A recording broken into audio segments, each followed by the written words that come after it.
Recuerden que esto es una serie anual y de hecho va a ser más larga que un año, ¿verdad? Y estamos observando la redención a través de toda la Biblia y nos estamos concentrando en hacer un viaje a través de libro por libro de las Escrituras, dónde y cómo encontramos la redención, puesto que la redención es el tema central y el tema más importante de toda la Biblia. Cuando hablamos de la Biblia tenemos que hablar de la Biblia como un todo, no solamente como una colección de libros, sino como un todo que tiene sentido y armonía en sí mismo, y este todo tiene un tema y un personaje principal. Y este personaje es Jesucristo y este tema es la redención. Hoy corresponde estudiar el libro de Jeremías. Es un libro extenso y claramente hoy vamos a poder ver apenas un panorama, algo similar a lo que ocurrió el sábado pasado con el libro de Isaías, que es un libro extenso y que no tenemos la oportunidad como con otros libros, ¿verdad?, de leer cada versículo, sino que podemos hacer un panorama. Y a la luz de este panorama podemos también observar dónde está el tema principal de lo que nosotros queremos estudiar, ¿verdad? Entonces les voy a pedir que me acompañen primeramente a Jeremías capítulo 1. Jeremías capítulo 1. Jeremías capítulo 1, hoy con un poco de competencia, ¿verdad? Pero vamos a estar analizando este libro de la Escritura. ¿Cuántos han tenido la oportunidad de estudiar el libro de Jeremías en una vida devocional o tuvieron la curiosidad de estudiar el libro? Sí, algunos. Jeremías es realmente un libro muy interesante, es un profeta conocido, puedo decir que sí es conocido, sin embargo hay muchos aspectos que también son desconocidos, tal vez por la falta de hábito de sentarnos y estudiarlo. Si ustedes recuerdan, hace 2 años hicimos una serie del libro de Jeremías, ¿verdad? Y aquí de hecho los voy a remitir, si quieren estudiar un poco más al tema, no me estoy autopromocionando ni nada por el estilo, ¿verdad? Pero en la página de YouTube de la iglesia están esos videos, ¿verdad? De cuando estábamos en pandemia todavía y estábamos sentados atrás de la compu, ¿verdad? Y ahí están, precisamente, era una serie llamada El Evangelio según Jeremías. Todavía no teníamos Facebook, YouTube de la Socia, ¿verdad? Entonces esos videos están en el YouTube de la iglesia. Y estudiamos algo del profeta, el personaje y cosas por el estilo, ¿verdad? Hoy nos vamos a concentrar en el tema de la redención, en darle estructura al libro, en encontrar el propósito del libro y darle un poco de explicación al contexto de lo que aquí está sucediendo. Y la primera pregunta que aparece es, ¿quién es Jeremías? ¿Quién es Jeremías? Y yo creo que la pregunta se responde inmediatamente en el capítulo 1, versículo 1, donde dice lo siguiente. Las palabras de Jeremías, hijo de Hilcías, de los sacerdotes que estuvieron en Anatot, en tierra de Benjamín. Claramente ahí tenemos algunos elementos bastante interesantes. Lo primero, no es normal que la palabra de una profecía inicie presentando a dicho profeta como sacerdote. Esto que tenemos aquí es algo inusual, pero Jeremías era sacerdote. Por tanto, y aquí hago la pregunta en temas de contexto, si él era sacerdote, ¿a qué tribu pertenecía? Era un levita, claramente. Ahora, tenemos también una familia de levitas a la luz del contexto histórico que vivían en este lugar llamado Anatot. Por ejemplo, deje marcado ahí Jeremías capítulo 1 y me acompaña a Josué capítulo 21. Josué capítulo 21. Y en Josué capítulo 21, versículo 18, podemos ver este elemento. En la distribución de las tierras, que este capítulo se enfoca en la distribución de las tierras a los levitas, el versículo 18 dice, Anatot con sus ejidos, Almón con sus ejidos, 4 ciudades. En medio de la distribución de las tierras de levitas, y recuerden que los levitas no tenían una porción de tierra en particular, sino que ellos eran ubicados en las tierras de las otras tribus. Por eso el versículo 1 dice, en tierra de Benjamín. Bueno, esta distribución de alguien llamado Anatot era precisamente un levita. Ahora, acompáñenme a Primera de Reyes capítulo 2. Primera de Reyes capítulo 2.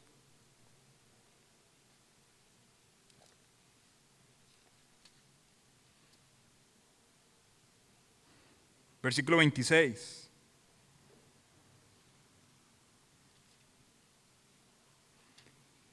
Dice, y el rey dijo al sacerdote Abiatar, sacerdote, vete a Anatot, a tus heredades, pues eres digno de muerte, pero no te mataré hoy, por cuanto has llevado el arca de Jehová el Señor delante de David mi padre, y además has sido afligido en todas las cosas en que fue afligido mi padre.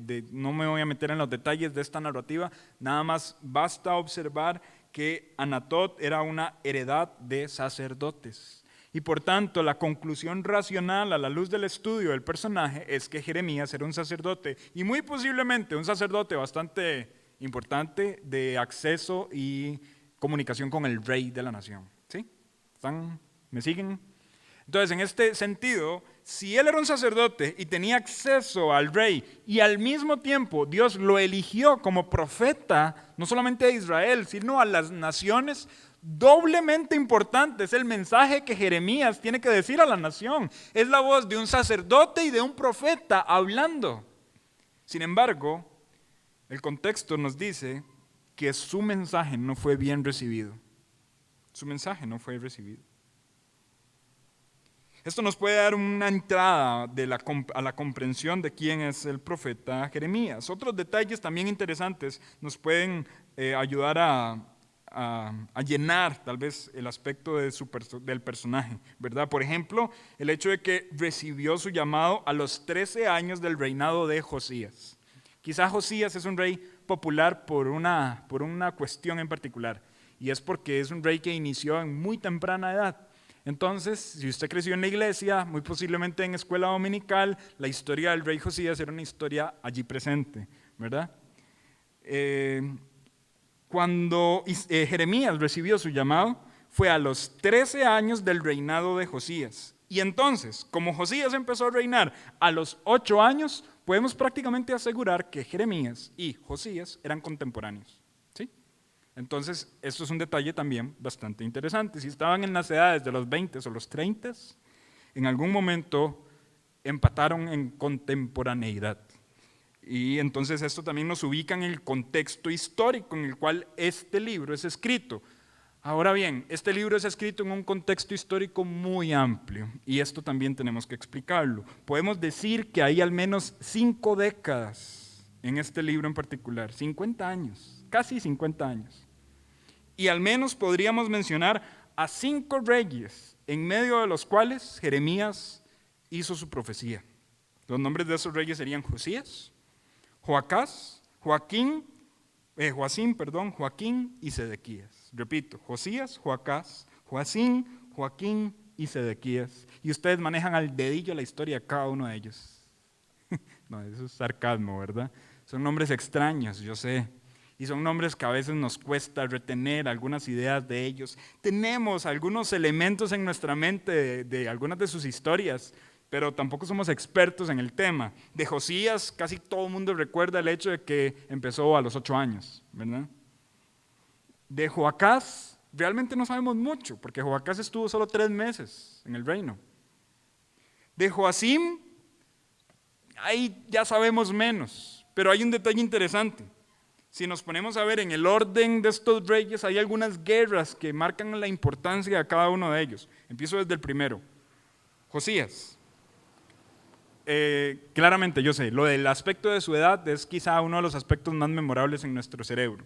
Pero aparte de eso, hubo algunos elementos muy buenos en su vida. Por ejemplo, con Josías fue que se hicieron las reformas en el pueblo de Israel, ¿verdad? Y recuerdan donde Josías prácticamente dice, no vamos a seguir más en esta idolatría, vamos a detenernos y vamos a hacer las cosas como Dios ordena. Cuando encontraron el libro de la ley, quisieron abrazar la ley y quisieron seguir y comportarse como la ley decía que debían comportarse. Sin embargo, Josías muere de una forma algo absurda. Él se involucra en una batalla que no debía involucrarse. Esta batalla históricamente se conoce como la Guerra de Megido, y en esta Guerra de Megido él va y se interpone con 2 pueblos, 2 reinos que están luchando, y Josías no tenía, como decimos nosotros, vela en el entierro, ¿verdad? Y realmente él muere en esa situación. Este asunto de las guerras empieza a explicar también mucho del contexto de lo que está ocurriendo en esa tierra, ¿sí? Ahora, recuerden, estamos hablando de Israel ya como reino dividido. Reino del norte y reino del sur, Emanuel lo explicó también bastante claro la semana pasada. Reino del norte tenemos a las 10 tribus de Israel, ¿verdad? Y en el reino del sur tenemos solamente a Judá y a Benjamín. En este caso en particular, hubo un momento donde estas tribus, estos reinos, empezaron a tener conflictos incluso entre sí. Y por su ubicación geográfica, algunos intentaron hacer aliados o hacer alianzas con otras regiones en particular. Y sí, nosotros observamos esta ubicación geográfica, podemos observar también que el reino del sur eventualmente trató de conversar con personas en Egipto para hacer alguna alianza, y el reino del norte trató de conversar de alguna forma con Siria e incluso lo logró. Pero eventualmente estos pueblos no querían defender a Israel en lo más mínimo, querían interponerse. Eventualmente también Egipto y Siria tienen una batalla, y en esta batalla es precisamente donde Josías muere. Viene su hijo Joacás, solamente 3 meses de reino, y viene luego Joacim, y aquí hay otra batalla importante. Esta batalla es conocida como la batalla de Carquemis. Si usted analiza esto desde un libro de historia, usted va a ver que va a poder alimentar esto muchísimo más de lo que nosotros tenemos en el registro bíblico, porque a la luz de la historia estos son elementos bastante importantes que explican el conflicto en ese oriente. Sin embargo, de la batalla de Carquemis ya nos tenemos que remontar al inicio del imperio neobabilónico. Y cuando yo hablo de imperio neobabilónico, estoy hablando del Babilonia que se nos habla en la Escritura, ¿sí?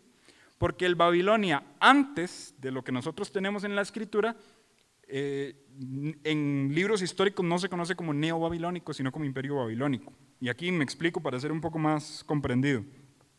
Cuando yo digo Babilonia, ¿qué nombre de rey se le viene a la mente? Nabucodonosor, inmediatamente, ¿verdad? Pero antes de Nabucodonosor hubo un rey que era su padre. Este rey se llamaba Nabopolassar. Ese rey no aparece en la Escritura, ¿verdad? Ahora, estos son elementos históricos. Nabopolassar, cuando era rey, envió a su hijo a hacer batallas. Y su hijo respondió, digamos, y hizo las cosas bien en términos de guerra y avance estratégico.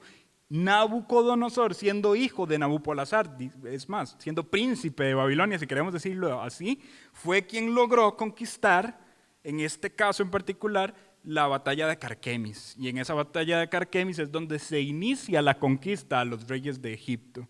Y se inicia la expansión en el territorio de Siria. Y básicamente luego, años más tarde, Nabucodonosor logra abarcar todo el territorio, incluso sirio y egipcio. Y básicamente se adueña de todo lo que históricamente se conoce como la media luna fértil. En esa guerra era Joacim, rey de Judá, y Joacim también salió, como decimos nosotros, salió rascando, ¿verdad?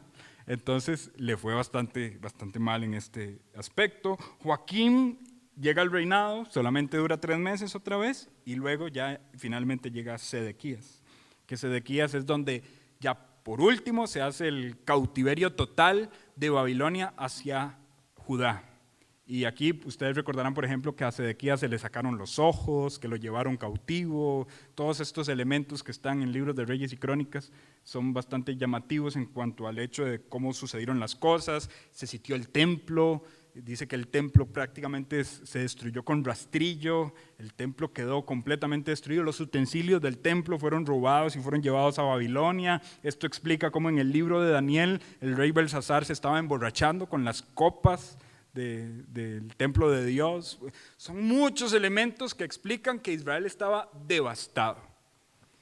Todo esto nos está hablando de juicio, de guerra, de amonestación, y prácticamente esto es lo que Dios quiere hablar a través del profeta Jeremías. Ahora, teniendo una historia como esta, ¿qué nos imaginamos que va a decir el sacerdote y profeta al pueblo de Dios?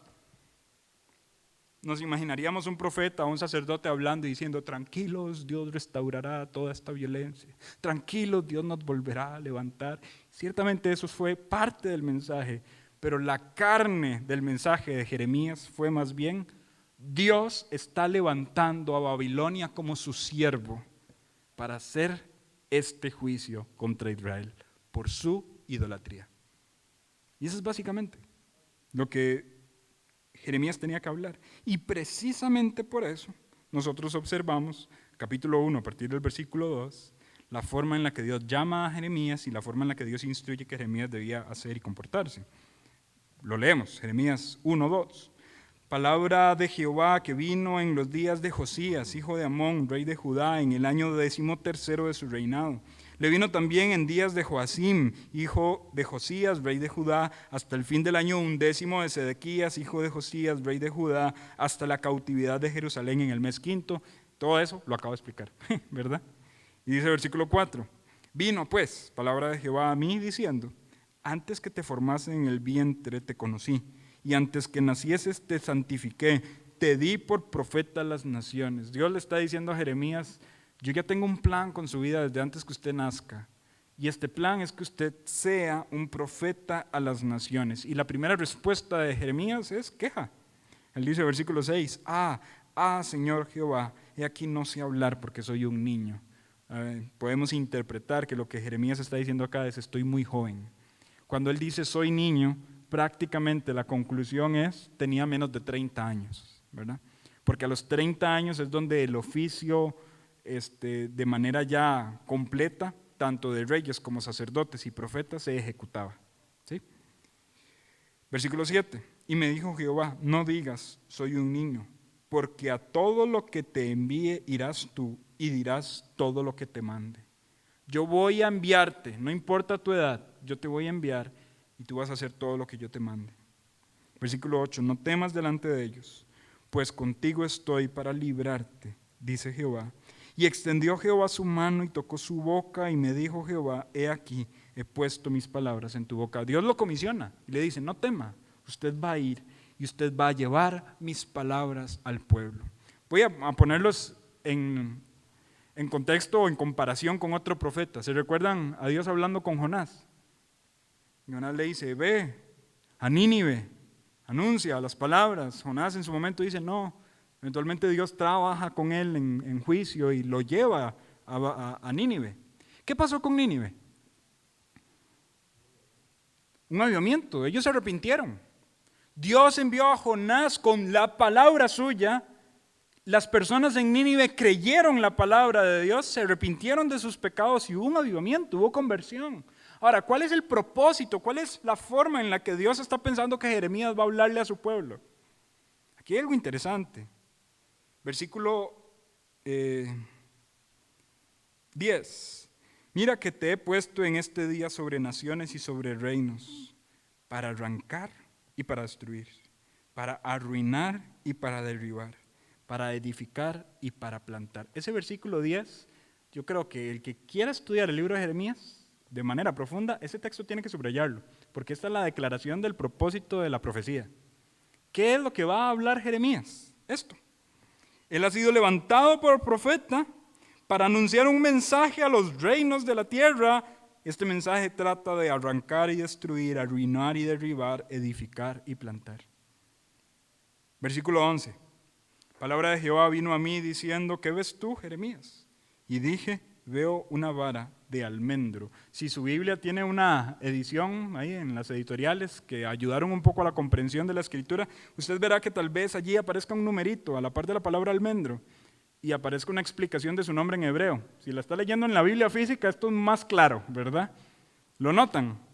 Ahí la palabra en hebreo probablemente los remita a un término que es shaket.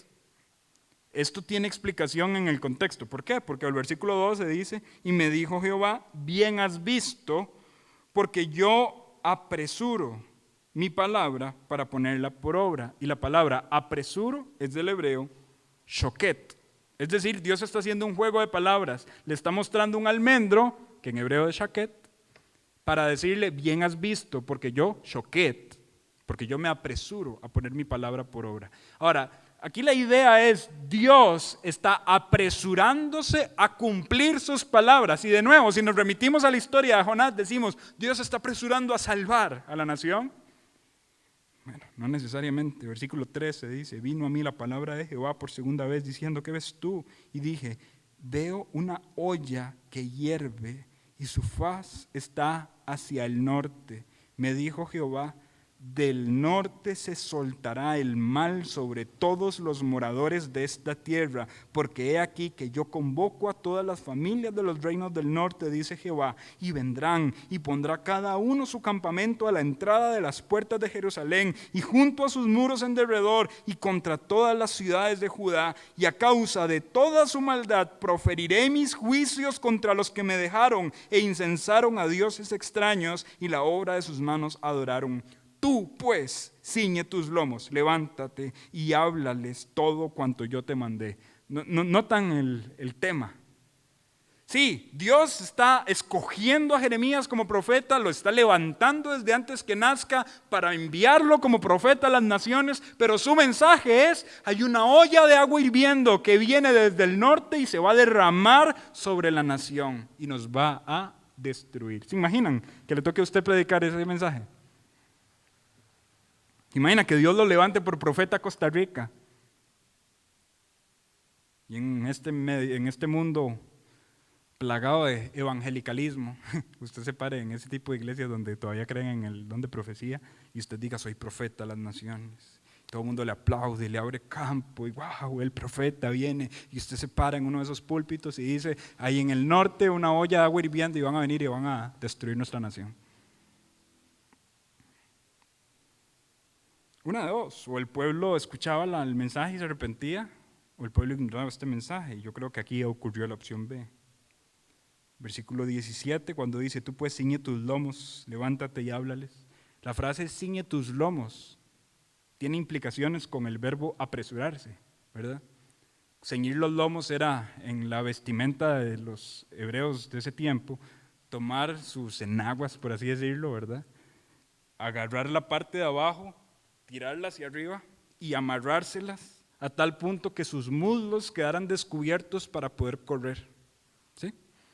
Bueno, aquí le está diciendo a Jeremías: amárrese los pantalones para que usted se apresure como yo estoy apresurado a ir y decir la palabra que yo le quiero decir al pueblo. Ciñe tus lomos, levántate, háblales todo en cuanto te mandé. No temas delante de ellos, para que yo no te haga quebrantar delante de ellos. Y vean, esto es algo increíble, versículo 18. Porque he aquí, yo te he puesto en este día como ciudad fortificada, como columna de hierro, como muro de bronce contra toda esta tierra, contra los reyes de Judá, sus príncipes, sus sacerdotes y el pueblo de Judá, y pelearán contra ti, pero no te vencerán, porque yo estoy contigo, dice Jehová, para librarte. Uno pensaría que el sacerdote y profeta viene en beneficio del pueblo, pero aquí más bien la imagen es: el sacerdote y profeta viene a pelear contra el pueblo.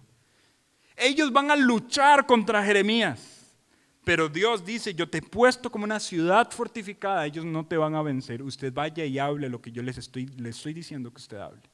Entonces Jeremías se prepara, se levanta y empieza a predicar un mensaje de juicio contra Judá, y los reyes y los príncipes de Judá empiezan a ir en contra de Jeremías, oponiéndose completamente a lo que Jeremías predica, e incluso en muchas ocasiones, en varias ocasiones, le intentan hacer daño y incluso lo intentan matar. Es muy conocida la historia donde lo echan en una cisterna para deshacerse de él. ¿Se dan cuenta el llamado de Jeremías? Es un llamado a sufrir durante toda su vida. Dios le está diciendo: yo le estoy llamando para que usted sufra durante toda su vida. Jeremías no es un modelo del éxito moderno, donde nosotros esperamos que el llamado divino nos promueva a las mejores posiciones. A Jeremías lo están promoviendo desde antes de su nacimiento a una vida de sufrimiento y persecución. Pero aún así, aunque en un principio él no estuvo dispuesto, Jeremías fue obediente a la instrucción de Dios y por 50 años consecutivos predicó el mensaje a una nación sorda a su predicación, a sordos, a ciegos, pero él fue obediente. Ahora bien, habiendo dado este panorama, que yo creo que con haber explicado brevemente capítulo 1, ya tenemos una noción de qué trata el libro, ¿verdad? Y no hace falta que sigamos leyendo todos los capítulos en esta predicación, ya eso usted lo puede hacer en su casa, ¿verdad?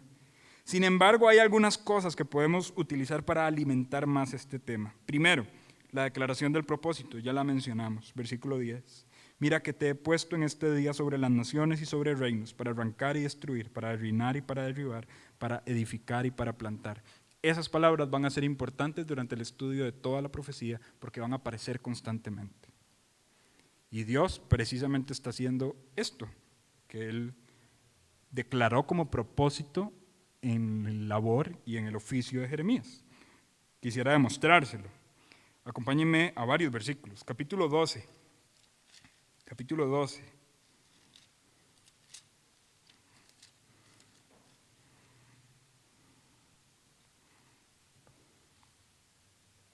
Versículos 14 al 17. Así dijo Jehová contra todos mis malos vecinos, que tocan la heredad que hice poseer a mi pueblo Israel. He aquí que yo los arrancaré de su tierra y arrancaré de en medio de ellos a la casa de Judá. ¿Notaron? A los malos vecinos los voy a arrancar y tal vez ahí los de Judá. Amén. Pero sigue diciendo, y arrancaré también a los de la casa de Judá. Versículo 15, y después que los haya arrancado, volveré y tendré misericordia de ellos y los haré volver cada uno a su heredad, cada uno a su tierra. Y si cuidadosamente aprendieren los caminos de mi pueblo para jurar en mi nombre, diciendo, vive Jehová, así como enseñaron a mi pueblo a jurar por Baal, ellos serán prosperados en medio de mi pueblo. Mas si no oyeren, arrancaré esa nación, sacándola de raíz y destruyéndola, dice Jehová. El término ahí de plantar, arrancar, es muy claro. Dios está haciendo un juicio contra todos aquellos que se alejan de vivir una vida para la gloria de Dios y Dios promete arrancarlos de raíz. Si son naciones extrañas o si son el pueblo de Dios, es indiferente. Si ustedes adoran a otros dioses y entregan su corazón a un Dios que no es Jehová, los arrancaré. Capítulo 18, versículo 7.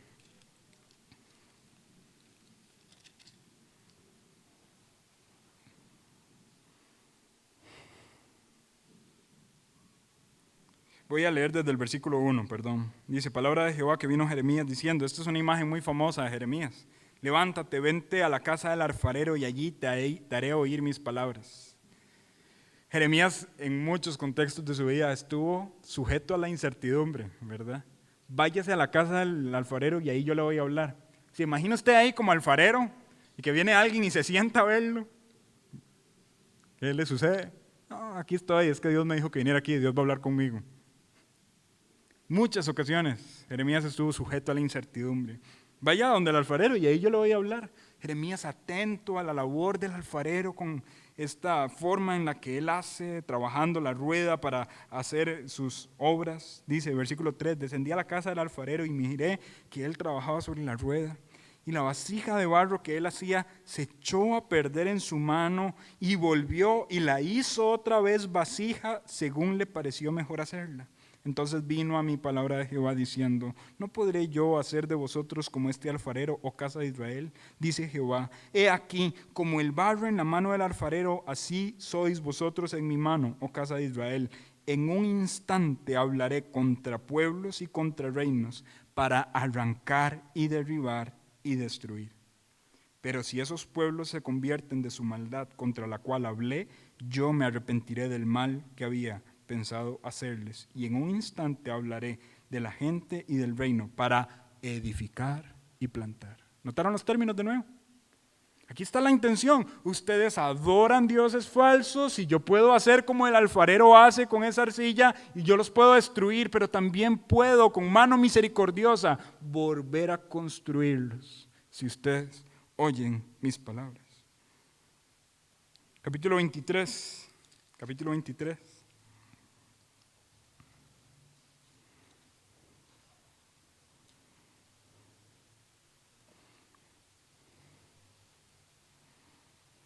Versículo 37, hablando de algunos profetas que se levantan a dar profecía en el medio del pueblo. Versículo 37 dice, así dirás al profeta, ¿qué te respondió Jehová y qué te habló Jehová? Mas si dijereis, profecía de Jehová, por eso Jehová dice así, porque disteis esta palabra, profecía de Jehová, habiendo yo enviado a deciros, no digáis profecía de Jehová, Por tanto, aquí está hablando de profetas que se levantan en la nación y dicen, todo va a salir bien, tranquilos. Pero Jehová dice, yo no los mandé. Por tanto, dice, he aquí, yo os echaré en olvido, arrancaré de mi presencia a vosotros y a la ciudad que di a vosotros y a vuestros padres, y pondré sobre vosotros afrenta perpetua y eterna confusión que nunca borrará el olvido. De nuevo, término, arrancar. Capítulo 31, versículo 28. Yo sé que les estoy poniendo a buscar mucho, pero lo que quiero es que vean es que todo el libro habla de esto. Capítulo 31, versículo 28.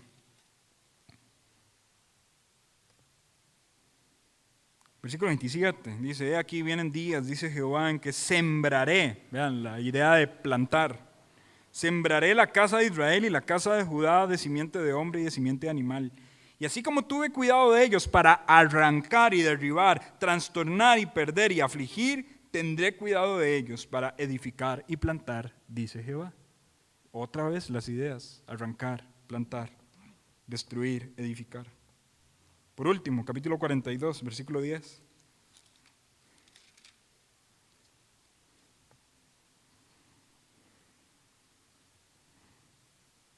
Si os quedareis quietos en esta tierra, os edificaré y no os destruiré, os plantaré y no os arrancaré, porque estoy arrepentido del mal que os he hecho. Otra vez la idea, arrancar, destruir. Ahora, entonces, a la luz de todo esto, ¿cuál es el mensaje de Jeremías? Anunciar juicio a las naciones, pero al mismo tiempo anunciar la esperanza que hay detrás del arrepentimiento. ¿Me siguen? Se anuncia el juicio, pero también se anuncia la esperanza que hay detrás del arrepentimiento. Hoy todo el mundo quiere escuchar un mensaje de esperanza, pero nadie está dispuesto a escuchar antes de la esperanza el mensaje del juicio. Es necesario escuchar ese mensaje de juicio para arrepentirnos de nuestras maldades y entonces, solo entonces, habrá esperanza. De hecho, Jeremías es una ilustración de cómo funciona el Evangelio. ¿Qué es lo primero que nosotros anunciamos cuando predicamos el Evangelio? ¿Sabes que Dios te ama? Así deberíamos iniciar nosotros la predicación del Evangelio, el glorioso Evangelio del Señor Jesucristo. ¿Sabes que Dios te ama y tiene un plan maravilloso para ti? Así deberíamos iniciar. ¿Qué hace Pablo, por ejemplo? La ira de Dios desciende del cielo contra toda impiedad e injusticia a los hombres que detienen con injusticia la verdad. Y lo primero que hace Pablo es situar a las personas y decirles, ustedes son pecadores y merecen la ira de Dios. Y después de ese anuncio de juicio viene el mensaje de esperanza. Arrepiéntase, crea en Jesucristo que Él fue el receptor de la olla hirviendo. Y si usted cree en Él y se arrepiente de sus pecados, ¿qué tiene? Esperanza. Esperanza. ¿Notan cómo incluso la forma, la estructura de cómo Dios habla a través de Jeremías es la forma y la estructura de cómo nosotros debemos predicar el Evangelio mismo? Dios nos ha levantado no como sacerdotes o profetas, Dios nos ha levantado como iglesia para ser columna y baluarte de la verdad. Y la verdad implica decir todo, no parte. Dios es amor, es parte de la verdad, pero no es toda la verdad. Y ser columna y baluarte de la verdad es sostener en medio de un mundo corrupto. Dios está airado contra el pecador. Y ese es el mensaje que la iglesia debe predicar. Y ese es el mensaje que Dios a través de su palabra nos predica a nosotros. No venimos a la iglesia simple y sencillamente para escuchar un mensaje terapéutico que nos anime a ser la mejor versión de nosotros mismos. No. La Biblia nos confronta primeramente con la fealdad de nuestro corazón. Nos pone en realidad, en la realidad en la que vivimos. Estamos siendo esclavos de la concupiscencia de nuestros corazones. Pero hay esperanza para todos aquellos que creen en el Señor Jesucristo. Qué diferente es este evangelio, ¿verdad? Voy aquí a dar un comentario personal. Vieran cómo me molesta a mí cuando hay cifras de conversiones en algunos sitios o lugares, ¿verdad? 1,840 personas salvas, 4,390 personas. A veces siento que la meta es convencernos de que estamos haciendo bien las cosas a través de lo que los números hablan de nosotros mismos. Pero ¿cuántas de esas personas, con tal de que fueran un número positivo, omitimos decirles la fealdad de su corazón y el juicio que se aproximaba a sus vidas? Esos métodos pragmáticos han manipulado y han cambiado el Evangelio, a tal punto que las personas omiten la parte fea del Evangelio y predican solo la parte buena. Cuidado que usted y yo hagamos eso. No omitamos el juicio del Evangelio, porque es la columna vertebral. Y hablar del juicio sostiene todas las demás partes del Evangelio. Porque ¿qué recibió Jesús en su muerte sino juicio? ¿Y cómo hablar de su muerte sin hablar de juicio? El juicio que merecíamos nosotros, pero que lo recibió Él. ¿Cómo hablar del Evangelio sin hablar de ira? Si Jesús fue el objeto de la ira del Padre por nosotros. Es necesario el mensaje fiel de la Escritura. Y Dios nos ha levantado como iglesia, como columna y baluarte de la verdad, así como Jeremías tuvo que levantarse en esa ocasión para predicar la verdad tal y como Dios la decía. Jóvenes, ustedes están creciendo en un mundo corrupto, en un mundo perverso, en un mundo lleno de tinieblas, en un mundo que ama la creación más que al Creador. Y usted y yo, si somos hijos de Dios, hemos sido llamados a resplandecer en este mundo. Oposición habrá, y mucha. En algunas ocasiones tendremos que decir el mensaje feo del Evangelio y las personas reaccionarán ante ese mensaje, pero sea fiel al mensaje. ¿Se imaginan que Jeremías hubiese maquillado el mensaje que Dios le había dicho que venía? ¿Se imaginan eso? Nosotros no podemos reaccionar así. No podemos hacerlo. Y esto es una preciosa vinculación entre el profeta Jeremías y la forma en la que nosotros deberíamos actuar. Ahora bien, voy a tocar un tema que no he tocado hasta el momento y me concentré en estas aplicaciones. Si bien es cierto, ya entendemos a grandes rasgos de qué habla Jeremías, ¿sí? De un juicio a todos aquellos que son incrédulos, que son idólatras, pero una esperanza a todos aquellos que se arrepienten de sus pecados. Ahora, esa es la idea general. ¿Hay alguna estructura en el libro para que yo pueda observar esa idea? Bueno, y aquí el asunto se pone muy complejo. Porque si ustedes han prestado atención a las prédicas hasta el momento, casi todos los libros que hemos estudiado tienen una estructura muy determinada. Y una estructura de que de aquí a aquí podemos hablar de tal tema, de aquí a aquí. La mayoría de los libros que hemos estudiado hasta el momento, una estructura incluso bastante cronológica. ¿Sí? Pero con Jeremías eso no sucede. ¿Cuántos en su universidad o en su colegio han recibido un librote en la fotocopiadora que tienen que ir a comprar que se llama una antología? ¿Sí? Todos han tenido que ir, tengo que ir por la antología de literatura. Y le dan ese chunchón, ¿verdad? Que la fotocopiadora tiene el aguinaldo solamente con la compra de su libro. Y usted tiene que llevar ese libro y empezar a estudiarlo. Ahora, le pregunto, ¿esa antología que usted recibió en sus manos, tiene coherencia con las cosas que están en ella compuestas? Sí y no. Tiene un tema que lo une como una antología de un tema en particular, ¿sí? Pero al mismo tiempo hay distintos autores en esa antología, hay distintos artículos, incluso se extraen páginas de un libro y no está todo el libro, entonces hay secciones inconclusas. Eso es una antología. Bueno, algo muy similar es el libro de Jeremías. Es una antología de las profecías que Isaías recibió, escribió, memorizó, pensó y él las compiló en un solo libro para la exhortación del pueblo. Ahora, compilar una antología en medio de un contexto donde usted está siendo perseguido y atribulado, yo creo que la respuesta simple es no hay tiempo para darle estructura y maquillar este documento. Simple y sencillamente tomemos estas páginas, agrupémoslas en un solo sitio y compartamos esto. ¿Me siguen, muchachos? Bueno, algo muy similar es posiblemente lo que sucede aquí. La composición del libro se explica en Jeremías capítulo 36. Yo creo que, gracias a Dios, pensaron en explicarnos esto para tener clara idea de cuál es el libro que estamos estudiando. Jeremías capítulo 36.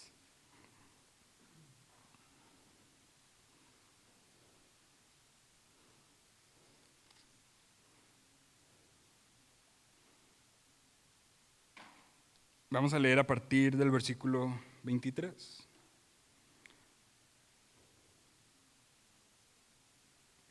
Si usted, no tengo el tiempo para leer todo el capítulo, pero si usted se da cuenta de lo que está sucediendo en este capítulo, Jeremías logró escribir las profecías que le fueron dadas a través de una persona que le servía de ayudante, de escriba, ¿verdad? Esta persona se llamaba Baruc.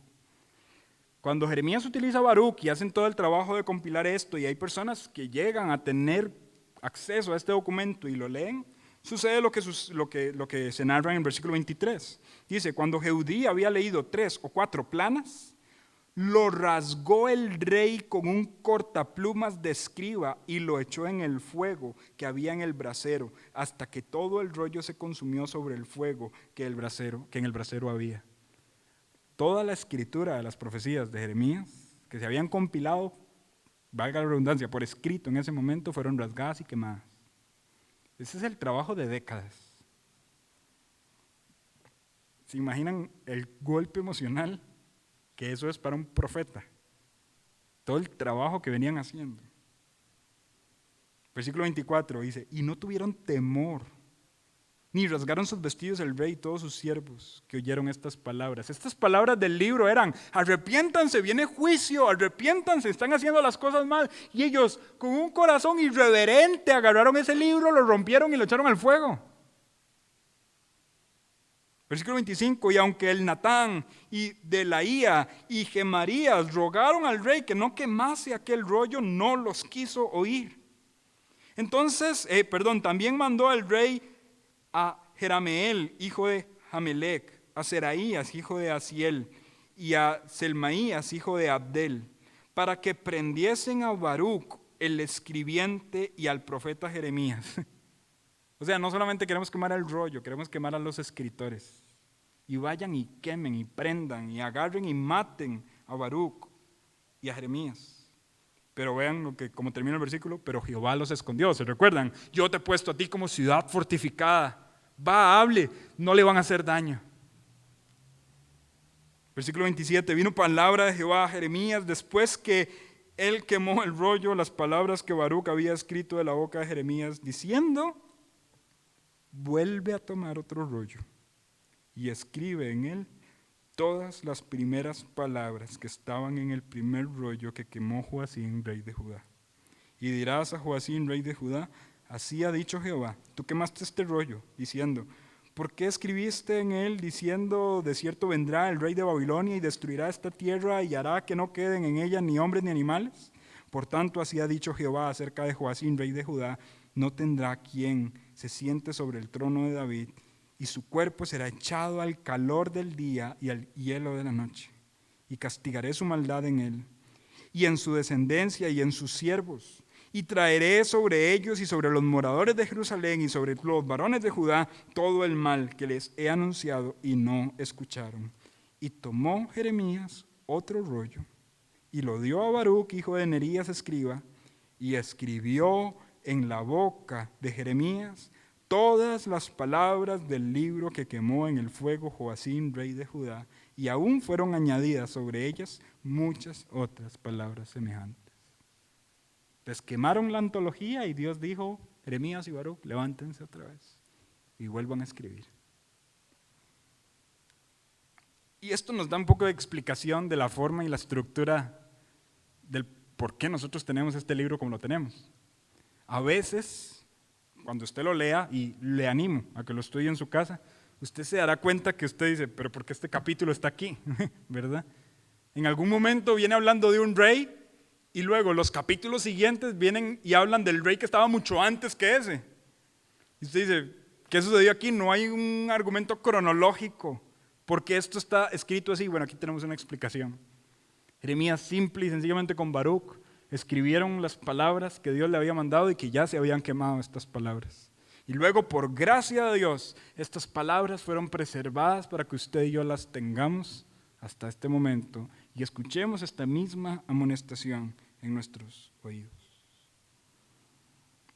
Ahora, esto hace un poco complejo darle una estructura al libro, puesto que no tiene un argumento cronológico y el único argumento que medio podríamos considerar es el argumento racional o lógico, ¿verdad?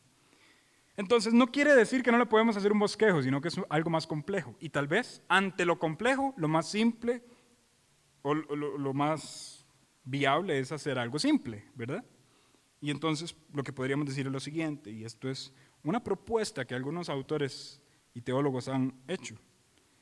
El libro puede estar dividido de la siguiente forma. Del capítulo 1 al capítulo 33, profecías antes de la caída de Jerusalén. Del capítulo 34 al capítulo 39, profecías durante la caída de Jerusalén. Y del capítulo 40 al capítulo 52, profecías después de la caída de Jerusalén, aunque en medio de estos bosquejos el orden no necesariamente es cronológico. ¿Me voy a entender? ¿Sí? Entonces, no es un libro que yo les recomiende estudiar siguiendo la cronología de los reyes, como lo haría con Primera y Segunda de Reyes o Primera y Segunda de Crónicas. O sea, no se rija por los tiempos, sino entienda más bien el concepto lógico que está detrás de eso. Antes de la caída, Jeremías está diciendo, viene la ira de Dios, arrepiéntanse de sus pecados. Durante la caída, Jeremías está diciendo, se los dije, venía la ira de Dios, arrepiéntanse de sus pecados. Y después de la caída de Jeremías diciendo, vino la ira de Dios, pero todos los que se arrepienten tienen esperanza. Y es mejor estudiar este libro a la luz de un argumento lógico en vez de estudiarlo a la luz de un argumento cronológico. Entonces es un libro que por naturaleza es distinto a muchos. Si ustedes ya quieren ver una obra literaria con mucha más elaboración de Jeremías, venga el otro sábado para estudiar Lamentaciones, ¿verdad? Porque ahí sí hay una estructura súper elaborada y preciosa. Jeremías diciendo, voy a limpiarme del desorden que hice en el anterior libro y lo voy a hacer con un orden preciso, ¿verdad? Y eso es Lamentaciones. Pero bueno, después de todo esto, ¿dónde está el mensaje de la redención? Bueno, pues claramente el mensaje de la redención es el mensaje de anunciar juicio y luego anunciar esperanza. Es muy fácil observar estas verdades observando la vida de los reyes. Y por ejemplo, el último rey es el merecedor del juicio inminente de Dios. Pero luego el libro termina con la expresión de una misericordia dada a un rey que se pensaba muerto. Plantar, sembrar, edificar, destruir. Quiero que me acompañen y que veamos este ejercicio de una manera gráfica y viable ya para concluir este estudio. Jeremías, capítulo 52. 52. Antes del capítulo 52 hay unos capítulos bastante interesantes porque en la profecía Dios le había dicho a Jeremías, hable de que yo estoy preparando a Babilonia como un instrumento de juicio. Y Babilonia hizo mal. Les pregunto, muchachos, ¿Babilonia pecó al invadir Jerusalén? ¿Pecó Babilonia? Claro, eso fue pecado. Ahora, ¿Dios preparó a Babilonia para invadir Jerusalén? Claro, ese es el mensaje de la profecía de Jeremías. Pero Dios es justo. Y aunque Él levantó y fortaleció a Babilonia para hacer este juicio, Dios también los juzgará por su maldad. Y los capítulos anteriores al 52 es Dios diciendo, Babilonia, ahora usted va a recibir esto, esto y esto. Y viene, capítulo 52, versículo 1, con el último de esta seguidilla de 5 reyes. Versículo 1 dice, era Sedequías, de edad de 21 años, cuando comenzó a reinar, y reinó 11 años en Jerusalén.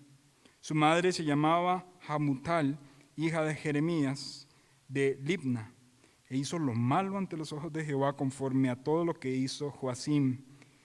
Y a causa de la ira de Jehová contra Jerusalén y Judá, llegó a echarlos de su presencia y se rebeló Sedequías contra el rey de Babilonia. Aconteció, por tanto, a los 9 años de su reinado, en el mes 10, a los 10 días del mes, que vino Nabucodonosor, rey de Babilonia, él y todo su ejército contra Jerusalén y acamparon contra ella. Y de todas partes edificaron contra ella baluartes. Y estuvo sitiada la ciudad hasta el 11º año del rey Sedequías. En el mes cuarto, a los 9 días del mes, prevaleció el hambre en la ciudad hasta no haber pan para el pueblo. Y fue abierta una brecha en el muro de la ciudad, y todos los hombres de guerra huyeron y salieron de la ciudad de noche por el camino de la puerta entre los 2 muros que había cerca del jardín del rey, y se fueron por el camino del Arabá, estando aún los caldeos junto a la ciudad alrededor. Y el ejército de los caldeos, o del ejército de Babilonia, siguió al rey, y alcanzaron a Sedequías en los llanos de Jericó, y lo abandonó todo su ejército. Este rey está muriendo solo. Vean, solo contra Nabucodonosor, el rey más fuerte de toda esa época. Versículo 9, entonces prendieron al rey y le hicieron venir al rey de Babilonia, a Riblá, en tierra de Hamat, donde pronunció sentencia contra él. Y degolló el rey de Babilonia a los hijos de Sedequías delante de sus ojos. Y también degolló en Riblá a todos sus príncipes de Judá, todos los príncipes de Judá. No obstante, el rey de Babilonia solo le sacó los ojos a Sedequías. Nada más, ¿verdad? Dice, y le ató con grillos y lo hizo llevar a Babilonia y lo puso en la cárcel hasta el día que murió. Esto es todo lo que se anunció antes. Todo el juicio que se venía hablando, aquí está el cumplimiento. Incluso ya se había profetizado esto de los ojos. Podríamos terminar el libro aquí. Y Dios cumplió lo que él había dicho a través de Jeremías. Pero el mensaje de la profecía no era solo para destruir y para arrancar. También es un mensaje para edificar y plantar. Por tanto, el libro no termina ahí. Versículo 31. Y sucedió que al año 37 del cautiverio de Joaquín, rey de Judá, en el mes 12º, a los 25 días del mes, Evil Merodac, rey de Babilonia, en el año 1 de su reinado, alzó la cabeza de Joaquín, rey de Judá, y lo sacó de la cárcel. Y habló con él amigablemente, e hizo poner su trono sobre los tronos de los reyes que estaban con él en Babilonia. Lo hizo mudar también los vestidos de prisionero, y comía pan en la mesa del rey siempre, todos los días de su vida. Y continuamente se le daba una ración del parte del rey de Babilonia, cada día, durante todos los días de su vida, hasta el día de su muerte. Babilonia fue un instrumento para matar y arrancar, pero Dios también utilizó a Babilonia como un instrumento para sembrar, para plantar, para edificar. Y en este caso se nos da una luz de esperanza al final de la profecía. Y es decir, no piensen que todos los reyes estarán muertos. Dios es poderoso para incluso levantar a los reyes que se veían muertos, utilizando a los reinos paganos, utilizando a Babilonia. Dios es tan poderoso como para arrancar, como para plantar. Y el mensaje de la redención es ese. Quienes no creen en el Señor y no adoran a Dios, a Jehová, el Dios de dioses y Señor de señores, serán arrancados. Pero quienes se ven a sí mismos en pecado y se arrepienten de su pecado serán guardados como remanente del Señor, y Dios los plantará en medio de la tierra. Ahora le pregunto, ¿quién es usted? ¿Alguien que será arrancado o alguien que será plantado? ¿Cómo está su confianza en el Señor? ¿Es usted su hijo y se ha arrepentido de sus pecados? Claro, Henry, yo vengo a la iglesia. Vaya y lea Jeremías capítulo 7, donde las personas se jactaban y decían, templo de Jehová, templo de Jehová, templo de Jehová. Y Dios les dice, yo no quiero que ustedes vengan al templo, porque vienen al templo y salen y adoran a falsos dioses. Casa de ladrones es esto, y recuerdan el vínculo que hay con las palabras de Jesús a la hora de enojarse y airarse en el templo. Una cueva de ladrones. Ustedes vienen y me honran con sus sacrificios, pero salen y adoran a falsos dioses, incluso queman a sus hijos en las manos de Moloc. Dios está irado contra la nación. Vayan y lean capítulo 7 de Jeremías. No es suficiente decir templo de Jehová, templo de Jehová, templo de Jehová. No es suficiente decir vengo a la iglesia, vengo a la iglesia, vengo a la iglesia. No es suficiente decir soy bautista, soy bautista, soy bautista. No. Analice la situación de su corazón y considere si usted realmente se ha arrepentido de sus pecados. Porque si no, el mensaje de la ira de Dios es más próximo cada día. Pero si usted se ha arrepentido de sus pecados, Dios le plantará, Dios edificará y usted será preservado por su misericordia. Inclinen su cabeza, por favor, cierren sus ojos. Vamos a terminar.